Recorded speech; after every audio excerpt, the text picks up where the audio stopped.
Om Swastiastu, selamat sore seluruh masyarakat Bali yang saya cintai. Pada sore hari ini izinkan saya menyampaikan informasi tentang perkembangan COVID-19 di daerah yang kita cintai ini. Dapat saya laporkan sebagai berikut. Yang pertama, untuk hari ini Astungkare tidak ada tambahan kasus meninggal. Yang meninggal masih tetap 2 warga negara asing.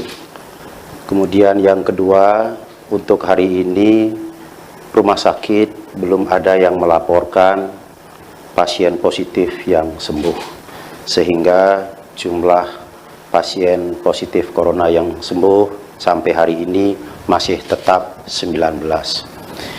Yang ketiga, sementara untuk kasus positif hari ini dapat saya laporkan ada tambahan sebanyak 4 orang. Sehingga secara akumulatif jumlah pasien positif COVID-19 itu sampai hari ini adalah 79 orang.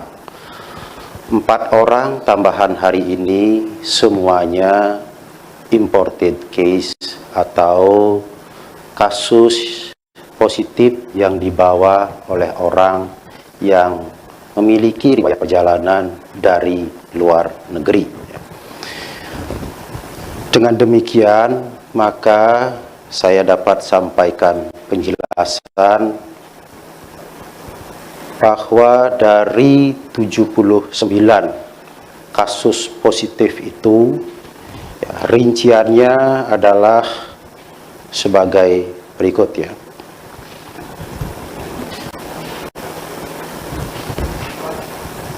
Dari 79 orang yang positif itu, 7 orang warga negara asing dan 72 orang warga negara Indonesia. 72 orang warga negara Indonesia ini dapat saya rinci sebagai berikut. Yang pertama, 51 orang merupakan imported case yang dibawa oleh orang yang memiliki riwayat perjalanan dari luar negeri. 13 orang juga imported case tapi dari daerah lain di Indonesia. Artinya dari luar Pulau Bali, tidak dari luar negeri. Maksudnya adalah orang yang positif ini pernah melakukan perjalanan ke daerah lain di Indonesia seperti dari Jawa atau dari tempat lainnya. Dan yang berikutnya adalah 8 orang kasus positif karena transmisi lokal. Artinya positif karena berinteraksi di Bali dari orang yang positif sebelumnya.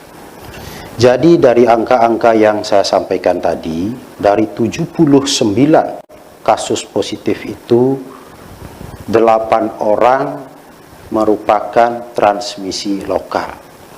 Sisanya 71 orang datangnya dari luar. Mengapa saya harus menjelaskan hal ini? Ini adalah penting untuk bisa melihat sumber resiko dari COVID-19 ini. Sumber risiko itu penting untuk menentukan strategi upaya pencegahannya. Tadi dikatakan bahwa 71 datangnya imported case. Nah, ini strategi dari pemerintah Provinsi Bali yang dilaksanakan oleh gugus tugas adalah memperkuat pertahanan di pintu masuk Bali, yaitu di Bandara Ngurah Rai sebagai pintu utama, dan yang kedua adalah Pelabuhan Gilimanuk. Sementara untuk Pelabuhan Benoa, karena sudah tidak ada kapal yang merapat lagi, maka tidak lagi menjadi pintu masuk untuk kedatangan orang dari luar negeri. Demikian juga Pelabuhan Padang Baik, ini relatif lebih aman sebagai sumber risiko. Jadi upaya pertahanan untuk memfilter sumber risiko baru ke Bali adalah Bandara Ngurah Rai dan Pelabuhan Gilimanuk. Itu sebabnya maka upaya pencegahan kita lakukan dengan sangat ketat di Bandara Ngurah Rai. Semua pekerja migran Indonesia asal Bali yang pulang kita screening di Bandara Ngurah Rai menggunakan rapid test. Mereka yang hasil rapid testnya positif, maka kami persilahkan pulang untuk melanjutkan karantina mandiri di kabupaten masing-masing atau di rumah masing-masing. Untuk hal ini, pemerintah kabupaten dan kota Sebali telah melakukan upaya pengawasan dengan baik terhadap semua PMI yang telah pulang ini yang hasil rapid testnya negatif. Sekarang ini Bupati, Wali Kota melakukan pengawasan terhadap mereka bersama-sama dengan Satgas Gotong Royong di Desa Adat yang dibantu dengan Babinsa, Babin Kamtibmas. Sedangkan yang kedapatan positif hasil rapid testnya, maka segera kami ambil, kami pilah untuk kami bawa ke tempat karantina. Di tempat karantina, mereka harus mengikuti tes lanjutan, yakni dengan menggunakan metode PCR, dengan mengambil swabnya untuk diuji di laboratorium Rumah Sakit Sanglah. Jika hasil tes PCR-nya positif, maka kami lanjutkan bawa ke rumah sakit, baik RSPTN UNUD, Rumah Sakit Umum Pusat Sanglah, maupun Rumah Sakit Umum Bali Mandara. Sehingga yang positif hasil tes PCR itu tidak kami lepas ke masyarakat, melainkan kami rawat di provinsi. Nah, itu upaya untuk mencegah sumber-sumber risiko baru supaya tidak masuk ke masyarakat kita. Tetapi yang sudah pulang ke rumah masing-masing karena hasil rapidnya negatif di bandara, mereka harus melakukan karantina mandiri di rumah masing-masing di bawah pengawasan pemerintah kabupaten kota bersama dengan Satgas Desa Gotong Royong, Desa Adat, dan dibantu oleh Babinsa, Babin Kamtibmas, serta unsur pemerintah desa. Ini harus diawasi betul supaya melakukan karantina dengan penuh disiplin. Saat ini pemerintah kabupaten kota sudah mengambil inisiatif untuk mengambil mereka itu ke tempat karantina yang disiapkan oleh pemerintah kabupaten kota. Tujuannya adalah untuk memastikan agar saudara-saudara kita ini mengikuti karantina dengan penuh disiplin. Karena kalau karantina di rumah masing-masing, ada berbagai persoalan yang kita lihat di lapangan. Yang pertama, mereka bisa tidak disiplin atau kurang disiplin. Yang kedua, kondisi rumah, ya, ketersediaan kamar dari para saudara kita PMI ini tidak sama satu yang lain. Ada yang memiliki rumah dengan jumlah kamar yang cukup sehingga dia memungkinkan untuk melakukan karantina mandiri dengan baik sendiri di kamar. Tapi ada juga saudara-saudara kita yang rumahnya tidak memiliki kamar yang cukup untuk melakukan karantina. Nah, karena itu pemerintah kabupaten sudah menyiasati dengan mengambil mereka, menyiapkan tempat karantina, disiapkan konsumsinya, lalu di bawah pengawasan pemerintah kabupaten kota. Untuk itu kami menyampaikan apresiasi kepada pemerintah kabupaten kota yang mengambil inisiatif untuk mengontrol karantina ini dengan baik. Jika kedua sumber atau potensi risiko ini bisa kita kendalikan dengan baik. Yang pertama, risiko datangnya dari luar. Kami lakukan pertahanan dengan baik di bandara dan di Pelabuhan Gilimanuk untuk memfilter mereka. Jika ini berhasil dengan baik, maka tidak ada sumber risiko baru yang masuk ke masyarakat. Yang kedua, jika yang melakukan karantina mandiri di rumah ini melakukan dengan disiplin di bawah pengawasan pemerintah kabupaten kota, maka dia tidak akan melakukan transmisi lokal kepada warga yang lainnya. Itu upaya kita untuk meredam penyebaran COVID-19 ini. Yang berikutnya, selalu dan terus kami ingatkan kepada seluruh masyarakat Bali untuk selalu berdisiplin menggunakan masker bagi semua orang, baik yang sehat maupun yang sakit. Bagi yang sehat cukup menggunakan masker kain. Sedangkan bagi yang sakit tentu harus menggunakan masker yang memiliki daya tahan yang lebih kuat dalam penyebaran droplet.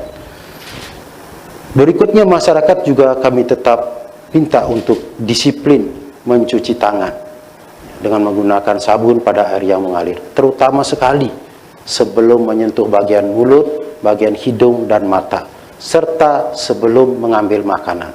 Harus cuci tangan terlebih dahulu menggunakan sabun. Yang ketiga, harus tetap disiplin menjaga jarak satu sama yang lainnya pada jarak yang aman, yang tidak memungkinkan untuk terkena droplet tersebut. Dan yang keempat, tetap disiplin untuk mengurangi aktivitas di luar rumah. Jika semuanya berfungsi dengan baik, pertahanan di pintu masuk kita lakukan dengan baik, kemudian yang melakukan karantina, disiplin melakukan karantina, masyarakat semua disiplin mematuhi arahan yang saya sampaikan tadi, maka sesungguhnya astungkar COVID-19 ini dapat kita hentikan sampai di sini, tidak berkembang luas ke masyarakat kita. Sehingga dengan demikian kehidupan masyarakat kita yang terdampak secara ekonomi bisa kita pulihkan kembali. Karena virus corona ini sampai hari ini tidak hanya menimbulkan kesakitan secara medik, tetapi telah menimbulkan gangguan perekonomian kita, sehingga menimbulkan gangguan terhadap kehidupan dan penghidupan masyarakat Bali. Begitu pentingnya upaya-upaya pencegahan ini kita lakukan bersama, sebagai tanggung jawab bersama. Tidak hanya tanggung jawab pemerintah, tapi tanggung jawab bersama. Semua individu, semua orang Bali punya tanggung jawab yang sama untuk segera menghentikan penyebaran COVID-19 ini, supaya kehidupan dan penghidupan kita segera bisa pulih kembali. Dalam rangka menggalakkan atau mengkampanyekan penggunaan masker bagi semua orang, maka kami harus menyampaikan apresiasi kepada orang-orang yang telah terpanggil untuk memberikan sumbangan masker kepada masyarakat kita. Kami tahu tidak semua masyarakat punya kemampuan ekonomi yang sama. Untuk membeli masker pun ada yang kesulitan. Karena itu kepada mereka yang telah terpanggil hati nuraninya memberikan dan membagikan masker di masyarakat, maka kami menyampaikan apresiasi dan penghargaan yang setinggi-tingginya. Sama juga kami memberikan apresiasi dan penghargaan kepada setiap individu yang mau menggunakan masker dengan penuh disiplin. Karena kepada mereka semua ini sesungguhnya adalah pahlawan-pahlawan kemanusiaan. Mereka yang berkenan menyumbangkan masker untuk menjaga kesehatan masyarakat adalah pahlawan kemanusiaan. Setiap individu yang bersedia menggunakan masker dengan penuh disiplin juga adalah pahlawan kemanusiaan. Karena dengan masker dia bisa mencegah penularan kepada orang lain. Dia tidak menyakiti orang lain. Maka sesungguhnya dia juga adalah pahlawan kemanusiaan. Demikian masyarakat Bali yang saya cintai, yang bisa saya sampaikan pada sore hari ini, mudah-mudahan menjadi bahan renungan untuk kita semua, bahwa sesungguhnya COVID-19 sebagai masalah besar seluruh dunia pada saat sekarang ini, sesungguhnya bisa kita atasi dengan cara-cara kecil yang sangat sederhana, yakni menggunakan masker, mencuci tangan, menjaga jarak, dan mengurangi aktivitas di luar rumah. Jadi cara-cara kecil yang sederhana itu sebenarnya bisa menyelesaikan persoalan besar tentang COVID-19 ini yang telah menimbulkan dampak buruk bagi kehidupan manusia di seluruh dunia pada saat sekarang ini. Oleh karena itu, mari kita laksanakan ini dengan sebaik-baiknya. Sekian dan terima kasih. Om Santi Santi Santi Om. Selamat sore.